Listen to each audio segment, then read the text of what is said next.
የኢራን መንግስት ይመችክ፣ የምር በጣም ይመችክ ማለት ነው። በጣም ጎበዝ ነህ፣ ጀግና ነህ።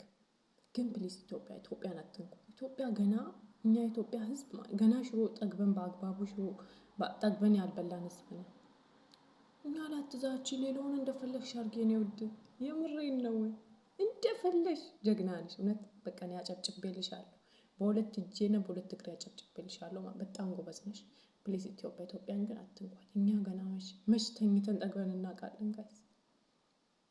ጋይስ እኛ እኮ ጦርነት ለማካሄድ ከሌላ ዜጋ ጋር ማለት ነው 50 ዓመት ያስፈልገናል ጋይስ። እኛ በድንጋይ ነው የምንዋጋው ወይስ የአባይን ውሃ እየቀዳን እንደ ጠበል ልንረጭባቸው ነው ጋይስ?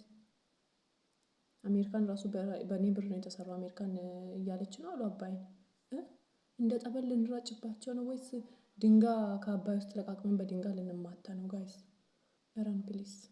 እኛ ከአንቺ ጋር ምንም ንክኪ የለንም የኔ ውድ። እናከብርሻለን፣ እንወድሻለን። እዛው በጠብልሽ። አዎ ፕሊዝ። እኛ ገና መች ጠግበን በላን ጋይስ። ሽዋችንም መች እንደግድገን ጠግበን በላን። ጦርነት ላይ ጦርነት ጋይስ። እንዴት ይሆናል? አይሆንም፣ እውነት አይሆንም። የኮሪያው መንግስት ደግሞ ይመጭ ብለህ እዛው አትናገር፣ አትጋገር አባቴ። በቃ አለቅ። ፌራን ጎን ይመጭክ። አሜሪካን እንግዲህ ፈጣሪ ይሁንሽ። እኔ ወደ አሜሪካ እመጣለሁ ብዬ ነበር። አሜሪካን ሀሳቤን ቀይሬያለሁ። ሀሳቤን ቀይሬያለሁ ጋይስ።